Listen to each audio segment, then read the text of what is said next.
I want you to picture a scenario. And honestly, for a lot of you listening, this isn't going to require much imagination at all. Oh, yeah. You've been on the platform since the really early days, maybe 2008, 2009. You're a certified OG. You remember when we used to, star posts instead of heart in them?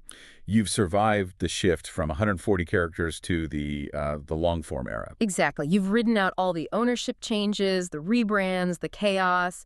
And recently you decided, okay, I'm committed. I want to be part of the conversation properly. Mm-hmm. So you pony up the cash for the premium subscription. You get the little badge. You verify your identity. You feel like you finally bought a ticket to the main event. You're ready for the big leagues. You sit down and you craft this incredibly thoughtful post. Maybe it's a bit complex. Maybe it's an analysis of current market trends or a nuanced take on a political situation. You hit send. Right. You go grab a coffee expecting the notifications to start rolling in. You come back, say, 2 hours later, and it's ghost town. The silence is just deafening. You check the analytics. 87 views. 3 likes. And 2 of them are probably bots. And you're just sitting there staring at the screen thinking, I paid for this. Is the system broken? Am I shadow banned? It's the single most pervasive feeling among legacy users right now. Yeah. I see this feedback constantly. There is this tangible sense of betrayal. Yeah. People feel like, I helped build this place, I'm a paying customer, and now the machinery is rigged against me.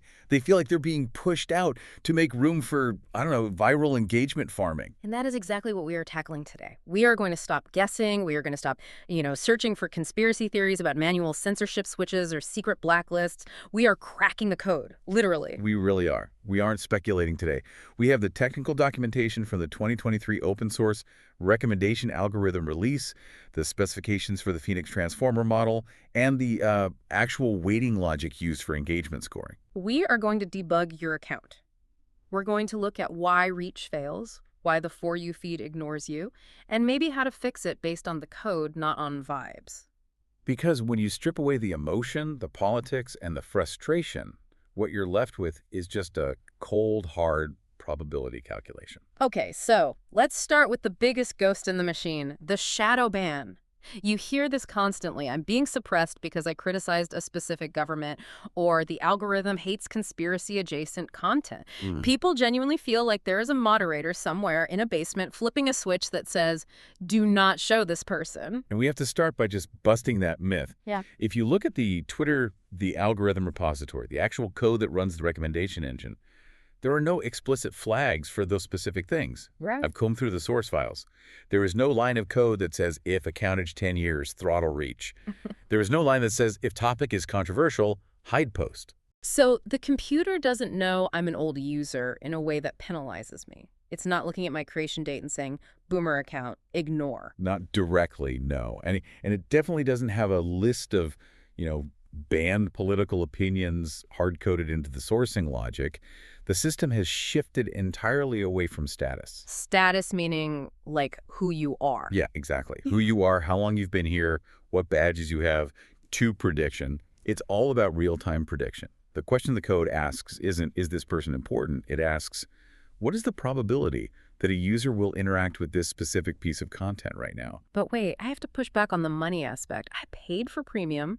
That transaction implies a service. Doesn't that buy me a seat at the table? Doesn't the code say, if premium equals true, then boost equals true? It buys you a badge. And technically, based on the ranking logic, it buys you some prioritization in the replies section of other people's posts. Oh, in the replies. Right. If you and I both reply to a celebrity or a news outlet, your reply sits above mine because you pay. But, and this is the part people miss, premium does not buy core distribution in the For You feed. That is a crucial distinction. It is everything. Paying does not force the algorithm to push your content to people who don't follow you if the engagement signals just aren't there. You cannot pay your way out of a bad probability score. So it's a meritocracy of attention, not a meritocracy of wallet size. That's a perfect way to put it. You can have the check mark, you could have a 15-year-old account, but if the heavy ranker, that's the specific part of the neural network we'll get into, if it predicts your post will bore people, it dies. Okay, heavy ranker. That sounds ominous.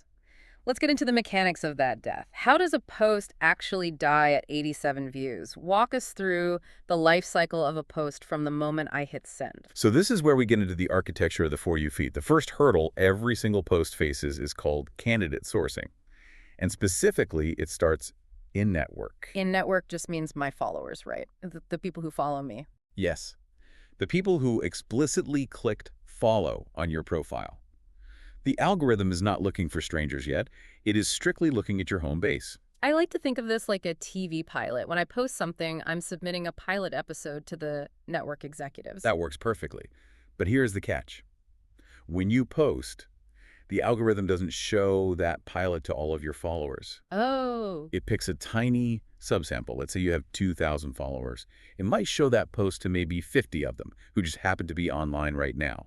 This is your test audience. And this is where the early engagement window comes in. I keep hearing that term. This is the most critical metric in the entire system. The code is watching that small sample like a hawk for the first few minutes. It's measuring velocity. Velocity. So speed matters. Speed is everything. Yeah. It's not just did they like it, it's how fast did they like it. If that small sample of 50 people sees the post and just scrolls past it, or worse, if they see it and don't tap, don't like, don't reply. The algorithm records a miss. A huge miss. It predicts low future engagement. So if the pilot flops with the test audience, The show gets canceled immediately. The algorithm says, well, if the people who actually follow this guy didn't like it, strangers definitely won't like it. So it stops distributing the post. and that's why you get stuck at less than 100 views. That's it. It failed the audition in the first 20 minutes, and the system effectively killed it before it ever got a chance to go out of network. That's brutal. So it's not that the algorithm is suppressing you because it hates your politics. It's that your own followers didn't clap loud enough, fast enough. It's a failure of velocity, not a censorship conspiracy. And this connects to a deeper system called SIM clusters. SIM clusters, break that down. That sounds like something out of the Matrix. It basically is. SIM clusters stands for similarity clusters. The AI has identified something like 145,000 different communities on the platform. Like crypto Twitter, NBA Twitter. Knitting Twitter, tech analyst Twitter, exactly. Yeah. Every user and every tweet is mapped to these clusters using vector analysis. It's like a map of interests. Precisely. If your in-network engagement is high, if your followers love the post, the algorithm looks at which SIM cluster you belong to and says, okay, his followers like this. Who else is in this SIM cluster but doesn't follow him yet? And that's how you go viral. That's the bridge to strangers. It is the bridge. But if you fail the in-network test, you never even get to the bridge. Yeah. Okay, but let's dig deeper into the brain of this thing. We mentioned the Phoenix model in the intro. This sounds like some sci-fi villain, but it's actually the neural network, right? Right. Phoenix is the internal name for the transformer model. If you follow AI, transformers are what power things like ChatGPT. It's a prediction engine. Okay. This is a massive neural network designed to do one thing: predict probabilities. You'll see this in the documentation as like, reply, and pRepost. Like, probability of a like. Makes sense. Yes. Every time a post is considered for someone's feed, the model runs a simulation. It asks, what is the probability user X will like this? If the score is high, it shows it. If it's low, it hides it. But, and here's where it gets really interesting. There is a villain in this story. I knew it. What destroys the score? It's a variable called p negative. Probability of negative. This is the game changer. The consensus among data analysts looking at this is that users vastly underestimate how powerful negative signals are. We tend to focus on how many likes did I get. Yeah. The algorithm is terrified of how many people did I annoy. So what counts as a negative signal? Is it just an angry reply? No, it's more direct than that. Blocks, mutes, reports, Yeah. and the not interested to click. These are the four horsemen of the algorithmic apocalypse. That seems fair, though. If I block someone, I don't want to see them. It is fair, but the weight is what matters. In the scoring logic, not all engagement is equal. This is where the math gets punitive. A like might be worth, say, 1 point in the ranking score. A reply might be worth 10 points because it requires more effort. But a block or a mute, that carries a massive negative weight. How massive are we talking? In some iterations of the code and analysis we've seen, a block could be weighted at minus hundreds of points. Hundreds. One block might mathematically cancel out the benefit of dozens, maybe hundreds of likes. Wow. So one angry person can sink the ship. In a way, yes. Think about it from the platform's perspective. If you like a post, you might stay on the app for another minute. Right. If you block a user, you might close the app entirely. You might churn. A block is a signal that the recommendation engine failed catastrophically. That makes sense. It's protecting the user experience. But this connects directly to the viewpoint suppression myth we talked about earlier. It really does. Let's say you post something highly polarizing. Maybe it's about a controversial conflict, or you're quoting a divisive figure, or you're criticizing a group that has a very active online defense force. Right. You might get a lot of likes from your side. You might get 1,000 likes. You might. But if you also generate 10 blocks and 5 newts from the other side, the p-negative score just skyrockets. Ah. The algorithm performs a cost-benefit analysis, and it decides you're too expensive. It sees you as a churn risk. So it's not ideological. No, it sees that your content causes users to leave, or to mute, or to block. That is bad for business in the code's eyes. It creates what acts like a reputation debt. Reputation debt. I like that. The model learns that when this account posts, people get angry and use the block button. So to protect the user experience, it suppresses your future posts account-wide. That is fascinating. So it's not censorship, it's risk aversion. The code is just trying to avoid the p-negative outcome. Correct. It's not checking if your opinion is right or wrong. It's checking if your opinion causes people to hit the mute button. It's purely behavioral. It's essentially saying, this user creates friction. Remove the friction. This explains so much about the long-standing account syndrome. Let's pivot back to those legacy users, the people who have been here since 2007. Why are they suffering specifically? I mean, surely having a 15-year history counts for something. It counts against you, actually. Oh! It usually comes down to what we call the dead follower or graph rot issue. If you created your account in 2007, think about who you followed back then.